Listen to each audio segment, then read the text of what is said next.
Ibu-ibu. Assalamualaikum warahmatullahi wabarakatuh. Ibu-ibu kan betul? 10 yang sering bertemu dengan Bupati Ketapang membuka musyawarah daerah. Maka ibu-ibu Badan ini Kotak kalau Majelis mau Taklim untuk pesantren nanti Banyuwangi 2022 di pendidikan non formal adalah majelis taklim ini yang diperkuat.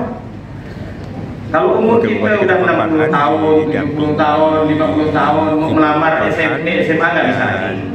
Mau mondok pesantren juga tidak diterima orang.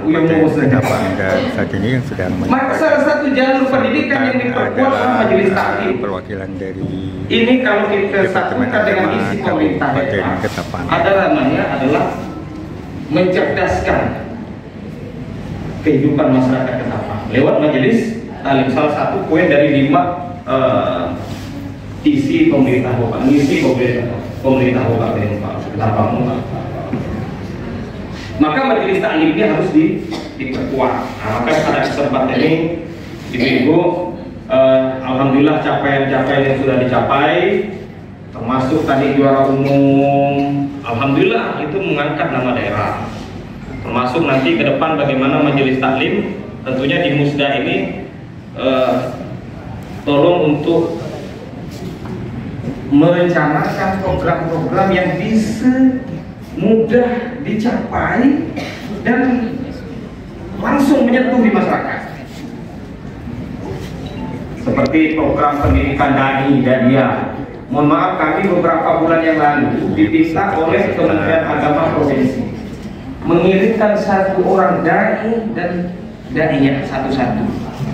Kalau laki-laki banyak, bahasa kita itu berdukung orang, laki-laki itu. Tapi yang perempuan puas mencari ilmu, mencari yang dai perempuan itu.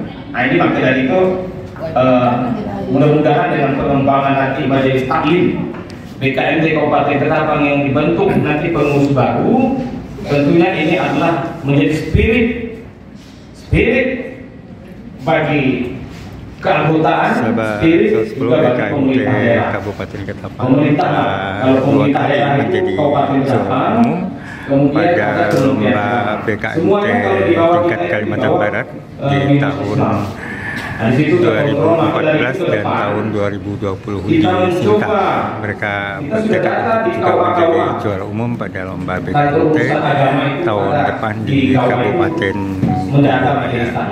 ini hadapan ibu bapak hadirin sekalian. Organisasi ini organisasi yang dari waktu ke waktu itu semakin besar. Artinya organisasi ini ditandakan ada sebuah kemajuan. Ya.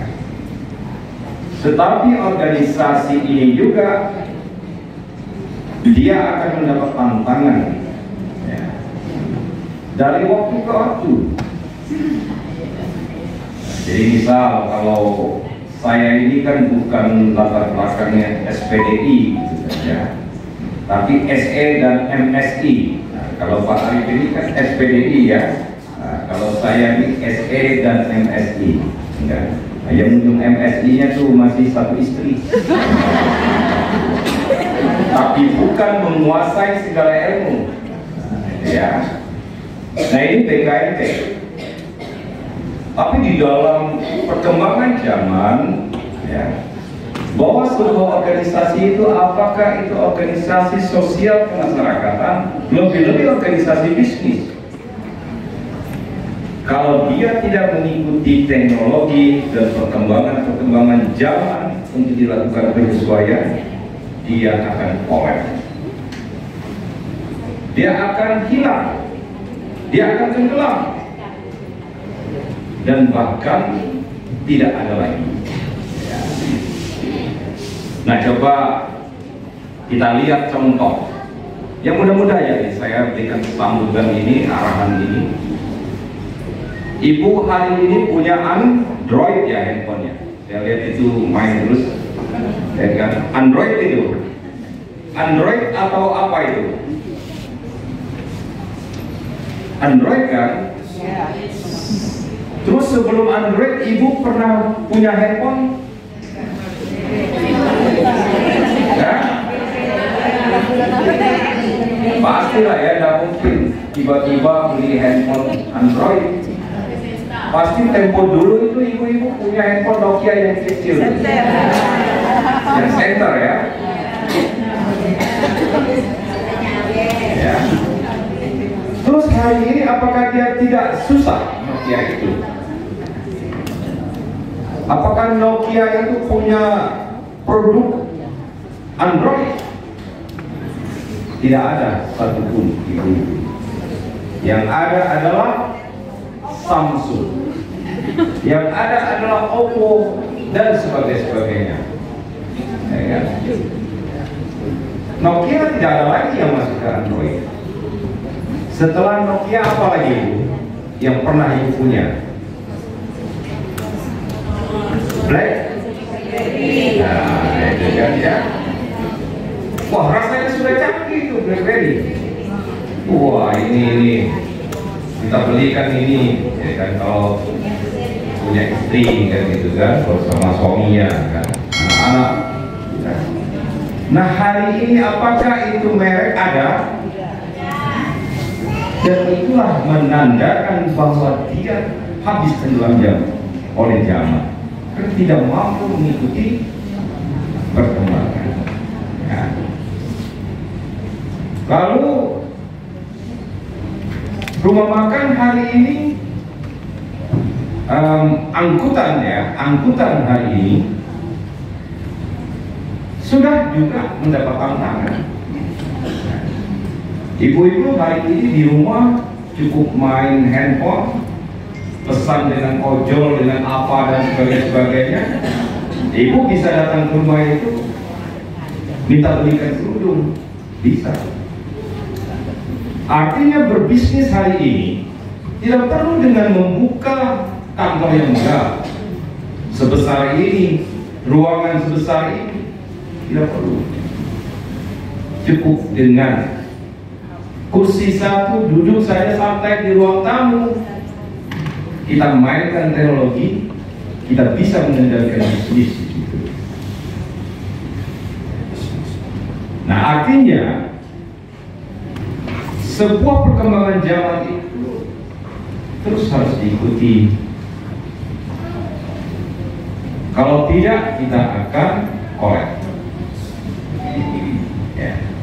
Nah, untuk ibu-ibu BKMT ini, ya tetap sandaran kita adalah bahwa agama Islam itu universal. Agama Islam itu dia sudah bisa memprediksi ke depan. Agama Islam itu juga dia terus mengikuti perkembangan zaman. Kitab kuning hari ini tidak cukup dipelajari seperti yang tempo dulu. Nah, dengan demikian juga organisasi ini harus ikuti terus perkembangan. Artinya pesan saya, organisasi ini diurus apa tujuan yang pokok, substansi itu apa, yang connect dengan anggaran dasar, anggaran rumah tangga. Ya. Saya pikir kalau kita punya acara hiburan dan sebagainya, itu adalah bagian dari tujuan pokok organisasi. Ya. Tadi dapat juara di mana itu? Juara apa itu? Apa? Kasidah ya? Kasidah. Ya. Ya. Ya. Apakah bisa menjadi juara mengembangkan ekonomi umat? Artinya besok ada tantangan kita. Selain yang substansi sesuai dengan tujuan utama organisasi, besok karena isu hari ini ketika kita tanya di masjid, berapa banyak data penduduk umat Islam yang tidak mampu? Ya. Coba, tidak usah data pemerintah. Nah, data pemerintah kalau saya keluarkan dari kantor Bapeda ini yang disebut dengan DPKS, banyak yang protes. Ya. Tapi kalau datanya di rumah ibadah masjid, insya Allah pasti tidak banyak yang protes, dan bahkan tidak ada yang protes. Coba kalau tidak percaya, pada saat kita mau melaksanakan Idul Fitri di bulan puasa, umat muslim membayar zakat fitrah. Setelah itu, beras yang dibayarkan itu atau uang yang dibayarkan itu dibagikan kepada orang-orang yang tidak mampu sesuai dengan ketentuan yang berlaku di dalam umat Islam, ajaran agama Islam. Nah, kita antarkan itu sudah break. Ya, nah ada yang angkat tangan, apa saya tidak dapat beras? Pernah kita mendengar itu? Tidak. Tapi kalau BKMT yang menyerahkan, saya yakin banyak juga yang angkat tangan. Kenapa saya belum? Kenapa saya belum? Apalagi Pak Arifin, apalagi kepala desa, apalagi seorang bupati, apalagi seorang wakil bupati. Ya. Lalu ketika kita merayakan Idul Adha, membagikan daging kurban kepada saudara-saudara kita yang tidak mampu, tidak ada yang protes. Ada yang protes? Tidak dapat satu tulang, tidak dapat satu buntut, tidak ada. Tapi apakah kita sudah memetakan itu untuk mengangkat derajat umat muslim? Nah, inilah yang saya maksudkan, isu-isu kekinian kita ikuti dengan perkembangan zaman itu, itulah yang juga merupakan bagian pekerjaan kita. Ya. Bagian pekerjaan kita. Jadi saya berharap mudah-mudahan BKMT juga bisa masuk kepada kegiatan tersebut. Jadi dakwahnya, mengembangkan ekonomi umatnya, tentu juga mengatasi persoalan-persoalan umat juga dia. Dan dia tampil di depan untuk BKMT Kabupaten Ketapang, gitu ya. Coba, banyak itu, banyak anak-anak yang tidak mampu, banyak anak-anak yatim piatu,